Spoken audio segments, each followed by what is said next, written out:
नमस्कार दोस्तों, आज के हम इस वीडियो के अंदर 1 to 15 मई 2026 के करंट अफेयर को कंप्लीट करेंगे। करंट अफेयर जो होंगे वो हम एमसीक्यूज फॉर्मेट में कंप्लीट करेंगे और काफ़ी इंपॉर्टेंट क्वेश्चंस हैं। जितना हो सकता है आप इसके नोट्स बना के रख लीजिए, क्योंकि जब एग्जाम आएगा, जब आपके फाइनल डेट्स आएंगे तो आपको जल्दी से जल्दी रिविजन करनी होगी। तो बिना किसी टाइम वेस्ट करते हुए हम क्वेश्चन करते हैं। First question, which city has been designated as a headquarter of newly formed South Coast Railway, India's 18 railway zone notified in May 2026। तो क्वेश्चन के अंदर क्या बोला जा रहा है कि इंडिया का 18वां रेलवे जोन कहां पर बनाया जाएगा। तो ध्यान रखिएगा आप, इंडिया का 18 रेलवे जोन कहां पर बनाया जाएगा। ऑप्शन 4 विजयवाड़ा, सिकंदराबाद, विशाखापट्टनम और गंटूर। तो इसका सही आंसर है ऑप्शन नंबर सी, विशाखापट्टनम में। ध्यान रखिएगा, इंडिया का 18वां रेलवे जोन कहां पर, विशाखापट्टनम। इसको करते हैं क्लीन। अब करेंगे हम question number second. Question number second पढ़िए, who was appointed as a new chairperson of the Central Board of Film Certifications in May 2026। तो क्वेश्चन में क्या पूछा जा रहा है कि central board of film certification के न्यू चेयरपर्सन किसको अपॉइंट किया गया है। आपके पास है option 4 Prasoon Joshi, option B Shashi Shekhar Vempati, C Ajay Devgn and fourth is Anurag Thakur. तो इसका सही आंसर है option number B Shashi Shekhar Vempati. तो ध्यान रखिएगा, central board of film certification के न्यू चेयरपर्सन किसको अपॉइंट किया गया है, शशि शेखर वेम्पति। करते हैं क्वेश्चन नंबर थर्ड। काफी इंपॉर्टेंट क्वेश्चन है, ये काफी इंपॉर्टेंट है, ठीक है। The union cabinet approved increase the sense and strength of supreme court जजेस in May 2026 under the constitutional article 124 from the present strength of the 33 to how many जजेस excluding chief justice of India. ध्यान रखना, article 124 के अंदर high court के जो जजेस है उसकी स्ट्रेंथ देख किया। प्रेजेंट में कितने हैं, प्रेजेंट में 33 है। प्रेजेंट में कितने हैं, 33 हैं। अब इस जो जजेस की जो संख्या है, जजेस की जो स्ट्रेंथ है उसको इंक्रीज किया जा रहा है। कितना इंक्रीज किया जा रहा है, आपसे वही क्वेश्चन में पूछा जा रहा है। तो ऑप्शन है आपके पास 35, 36, 37 एंड 39। तो इसका सही आंसर है 37। अगर हम चीफ जस्टिस ऑफ इंडिया को इंक्लूड ना करें तो, ठीक है। अगर इंक्लूड करेंगे तो कितना है 38, जब चीफ जस्टिस ऑफ इंडिया को इंक्लूड करें। तो यहाँ पर क्या बोल रहा है, यहाँ पर बोल रहा है एक्सक्लूडिंग, मतलब चीफ जस्टिस ऑफ इंडिया को इंक्लूड ना करके कितनी जजेस की स्ट्रेंथ है, 37। Option number C is the correct answer. तो ध्यान रखना, article 124 empower the parliament to increase the strength of supreme court जजेस। अब करते हैं question number fourth. Question number fourth important है, प्राइजेस से रिलेटेड क्वेश्चन पूछा जाता है। Which two Indian journalists won the prestigious Pulitzer Prize 2026 announced in May 2026। तो बताइए किन दो भारतीय जर्नलिस्ट के द्वारा पुलिट्जर प्राइज 2026 को जीता गया है। पहला रवीश कुमार फैयद डिसूजा, बी आनंद आरके और सुपर्णा शर्मा, सी राजदीप सरदेसाई और निधि राजदार, डी शेखर गुप्ता और अर्णव गोस्वामी। तो इसका सही आंसर है ऑप्शन नंबर बी। ध्यान रखिएगा, आनंद आरके एंड सुपर्णा शर्मा के द्वारा पुलिट्जर प्राइज 2026 को जीता गया है। अब करेंगे हम question number fifth. Question number fifth, in 2026 Tamil Nadu assembly election which newly formed party led by the actor Vijay become the single largest party ending the DMK AIA DMK dominance। Simple सी भाषा में, एक्टर विजय थेलापति, आप लोगों ने काफी सारी movie देख रखी होगी, साउथ इंडिया के बहुत ही फेमस एक्टर है। तो एक्टर विजय थेलापति ने कौन सी न्यू पार्टी फॉर्म की है, जनरेट की है। तो सिंपल सी है ऑप्शन नंबर बी टीवी के, ठीक है। तो ध्यान रखना, टीवी के किसने स्टार्ट की है, Vijay Thalapathy. Question number 6 important है, क्वेश्चन पढ़िए। Which Indian space startup launch mission Drishti the world's first OptoSAR satellite in May 2026। तो ध्यान रखना आपको मिशन दृष्टि के बारे में, और यहाँ पर वर्ल्ड का first OptoSAR satellite, world first OptoSAR satellite. जितने वर्ल्ड के फर्स्ट होते हैं या इंडिया के फर्स्ट होते हैं, कंट्री के फर्स्ट होते हैं, वो इंपॉर्टेंट क्वेश्चन होते हैं, वो डायरेक्टली आपके एग्जाम से पूछे जाते हैं। तो यहाँ पर क्या पूछा जा रहा है कि किस इंडियन स्पेस स्टार्टअप के द्वारा लॉन्च किया है मिशन दृष्टि। मिशन दृष्टि मतलब वर्ल्ड का फर्स्ट ऑप्टोसार सैटेलाइट, सिंपल सी भाषा में। ऑप्शन आपके पास 4 Skyroot Aerospace, B Agnikul Cosmos, C GalaxEye space solution and D is स्ट्रो। तो इसका सही आंसर है option number C, GalaxEye space solutions. हम क्वेश्चन नंबर 7 करेंगे। Who has been appointed as a deputy governor of Reserve Bank of India in May 2026। तो बताइए RBI के न्यू डिप्टी गवर्नर कौन बनेंगे, किसको अपॉइंट किया गया है। ऑप्शन है 4 पूनम गुप्ता, बी स्वामीनाथन जैन, सी रोहित जैन और डी एस सी मुर्मू। तो इसका सही आंसर क्या है, रोहित जैन। ध्यान रखना रोहित जैन अब क्या है, डिप्टी गवर्नर है किसके, RBI Reserve Bank of India. Rohit Jain important है। Question number 8, which Indian state was declared the country's first paperless judiciary state in May 2026। तो बताइए किस इंडियन स्टेट को भारत का मतलब कंट्री का first paperless judiciary system declare किया गया है। इंपॉर्टेंट है, डायरेक्टली पूछा जाएगा एग्जाम्स में, ठीक है। तो ऑप्शन आपके पास 4, केरला, सिक्किम, गुजरात और महाराष्ट्र। तो उसका सही आंसर क्या है, सही answer option number B Sikkim. तो आपको याद रखना है सिक्किम इंडिया का पहला ऐसा स्टेट है जो कि पेपरलेस जुडिशरी सिस्टम है, ठीक है। तो पेपरलेस जुडिशरी सिस्टम किसका पास है, सिक्किम के पास। Question number 10, who become the youngest swimmer to cross the Palg Strait in April 2026, completing the 29 kilometre swim in 9 hours 50 minutes। ठीक है, सबसे पहले हम ये देखते हैं पाल्ग स्ट्रेट, ये इंपॉर्टेंट है, आ सकता है। पाल्ग स्ट्रेट अपने ज्योग्राफी में पढ़ा होगा कि ये है हमारा प्यारा सा भारत और ये हमारा श्रीलंका। ये क्या है, श्रीलंका और ये है इंडिया, ठीक है। तो ध्यान रखना पाल्ग स्ट्रेट क्या करता है, पाल्ग स्ट्रेट कनेक्ट करता है किसको, इंडिया को और श्रीलंका को, मतलब कुछ इस तरीके से, ठीक है। तो बताइए पाल्ग स्ट्रेट को किस यंगेस्ट स्विमर ने तय किया है, उसको स्विम करके क्रॉस किया है, कितना किलोमीटर, ध्यान रखना 29 किलोमीटर, ये भी पूछा जा सकता है, और कितने टाइम में, 9 hours 50 minutes। तो ऑप्शन है आपके पास 4, जय जसवंत, बुला चौधरी, ईशांक सिंह और मिहिर सिंह। तो इसका आंसर है option number C, Ishank Singh.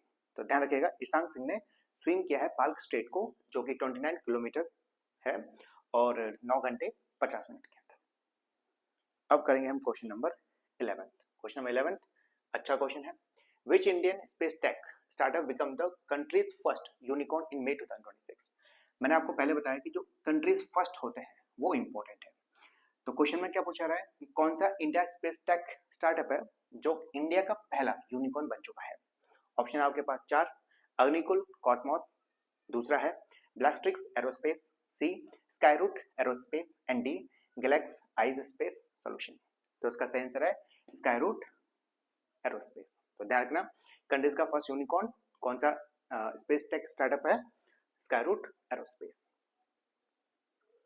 हम करेंगे question number 12th, the Janani platform launched by the Union Health Minister in May 2026 is related to which sector। देखिए यूनियन हेल्थ मिनिस्टर के द्वारा एक प्लेटफॉर्म को लॉन्च किया है, प्लेटफॉर्म को स्टार्ट किया है, इनिशिएट किया है, जिसका नाम है जनानी, ठीक है। तो वो किस सेक्टर से रिलेटेड है, जनानी का पहले फुल फॉर्म, जनानी का फुल फॉर्म है journey of antenatals, natals and neonatals integrated care. अगर आपको फुल फॉर्म याद है तो आप इजिली सेलेक्ट कर सकते हो। पहला है एग्रीकल्चर डेवलपमेंट, नहीं, maternal and child health care. तो option number B is the correct answer. ध्यान रखना Janani platforms related to which sector, maternal and child health care. अब करते हैं क्वेश्चन नंबर 13। क्वेश्चन नंबर 13 पढ़िए, who has been appointed as a new chief of defence staff of India in May 2026। ठीक है, May 2026 में defence staff के new chief किसको appoint किया गया है, ये पूछा है, new chief of defence staff. Option 4 general Anil Chauhan, option B lieutenant general S N. Raja Subramaniam, C general Manoj Pande and D lieutenant general Upendra Trivedi. तो इसका सही आंसर क्या है, इसका सही आंसर है option number B lieutenant general N S. Raja Subramaniam. ठीक है, इसको करते हैं रेस। अब पढ़ते हैं क्वेश्चन नंबर 14 पढ़िए, who has been appointed as a new chief of naval staff CNS of India in May 2026। तो बताइए किस व्यक्ति को new chief of naval staff appoint किया गया है। ऑप्शन आपके पास 4, admiral Dinesh Kumar Tripathi, B vice admiral Sanjay Mahindru, C vice admiral Krishna Swaminathan, and D admiral Karambir Singh. तो इसका ऑप्शन नंबर है इसका C is a correct answer, vice admiral Krishna Swaminathan. ठीक है सर, इसको करते हैं इरेज। अब करेंगे हम क्वेश्चन नंबर 15 इंपॉर्टेंट है, रिलेटेड टू प्राइस। आप जानते हो प्राइस से क्वेश्चन पूछे जाते हैं। Recently UNESCO awarded the 2026 UNESCO और Guillermo Cano world press freedom prize to which organisation. तो किस ऑर्गेनाइजेशन को यूनेस्को या गुलिमेरो कानो वर्ल्ड प्रेस फ्रीडम प्राइज मिला है? तो ऑप्शन आपके पास 4, committee to protect journalist, option B reporters without borders, C Sudanese journalist syndicates, and D international federation of journalist. तो इसका है ऑप्शन नंबर सी, बिल्कुल सही है, सुडानी जर्नलिस्ट सिंडिकेट। ठीक है, Sudanese journalist syndicate. Question number 16, recently the methane alert and the response system, मतलब MARS की फुल फॉर्म क्या है? The methane alert and the response system was in the news. MARS operate under which of the following organization? किस organization के द्वारा Mars को operate किया जा रहा है? और मार्स की फुल फॉर्म क्या है? The methane alert and response system. किसके द्वारा? पहला है United Nation environment programme, second intergovernmental panel on climate change, and C option world meteorological organisation, and D international energy agency. तो इसका सही आंसर है option number A, United Nation environmental programme. तो ध्यान रखना, UNEP United Nation environment programme के द्वारा किसको ऑपरेट किया जाएगा? मार्स को। और फुल फॉर्म क्या है? The methane alert and response system. Question number 17, recently Das island important है, ठीक है। Recently Das island was in the news due to the LNG carrier movement through the state of होमरूज। ये भी important है, ये भी न्यूज में छा रखा है। स्टेट ऑफ होमरूज, Das island belong to which of the following country? तो आपसे सिंपल से क्वेश्चन पूछा है कि दास आइलैंड किस कंट्री में लोकेटेड है। सबसे पहले स्टेट ऑफ होमरूज किस किस वाटर बॉडीज को कनेक्ट करता है? तो स्टेट ऑफ होमरूज कनेक्ट करता है पर्सियन गल्फ और गल्फ ऑफ ओमान। तो ध्यान रखना, पर्सियन गल्फ और गल्फ ऑफ ओमान को कौन कनेक्ट करता है? स्टेट ऑफ होमरूज। ठीक है, अब बात करते हैं दास आइलैंड किस कंट्री में लाई करता है। पहला option Saudi Arabia, second Iran, तीसरा United Arab Emirates, and D Qatar. तो इसका सही आंसर है ऑप्शन नंबर सी, यूएई। तो ध्यान रखना दास आइलैंड कहां पर है? यूएई में। Question number 18, recently the world press freedom index 2026 was released. India ranked which of the following position in the index? सबसे पहले मुझे ये बताइए कि वर्ल्ड प्रेस फ्रीडम इंडेक्स 2026 किसके द्वारा लॉन्च की गई है, किसके द्वारा इसको पब्लिश किया गया है, सिंपल सी भाषा में। तो वो आप मुझे बताओगे कमेंट करके बताइए किस ऑर्गेनाइजेशन के द्वारा वर्ल्ड प्रेस फ्रीडम इंडेक्स को पब्लिश किया गया है। क्वेश्चन में क्या पूछ रहा है कि इस इंडेक्स में इंडिया की रैंक कितनी है। इंडिया की रैंक ऑप्शन है आपके पास 140, 150, 157 एंड लास्ट वन इज 165। तो इसका सही आंसर है ऑप्शन नंबर सी, 157। इससे पहले मतलब 2025 में इंडिया की जो रैंक थी वो थी 51। प्रेजेंट में कितनी है? इन 2026 India rank fall by the 6 points, अब कितनी है? 57। ठीक है, 2025 में कितनी थी? 51 और 2026 में कितनी है? 57। 151 और 157, आई एम रियली सॉरी। ठीक है, तो 2025 में 151 रैंक थी और 2026 में 157। Question number 19, recently operation white strike was in the news. The operation was primarily related to which of the following activities. तो अभी ऑपरेशन व्हाइट स्ट्राइक लॉन्च किया गया था, ठीक है, तो वो किस एक्टिविटी से रिलेटेड है। ऑप्शन है 4, anti terror military strike, option B drug trafficking crackdown, C cyber crime investigation, and D wild life smuggling control. तो ध्यान रखिएगा जो ऑपरेशन व्हाइट स्ट्राइक है वो किससे रिलेटेड है? Option number B, drug trafficking crackdown से। ठीक है, तो operation white strike related to drug trafficking. अब करते हैं क्वेश्चन नंबर 20, हिंदी वाले यहां से पढ़ लीजिएगा। Recently, windfall tax was in the news due to the changes in the export duties. Windfall tax primarily imposed on, तो सिंपल से भाषा में पूछा जा रहा है कि विंडफॉल टैक्स किस पर इम्पोज किया जाता है। Option 4 regular annual income from salaries, B extraordinary profit earn due to the unexpected events और price surges, C agriculture incomes only, and D import of luxury good.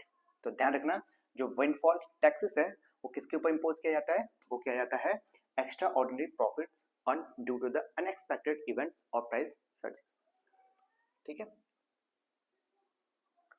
अब करते हैं हम क्वेश्चन नंबर 21 क्वेश्चन इंपॉर्टेंट है, पढ़िए।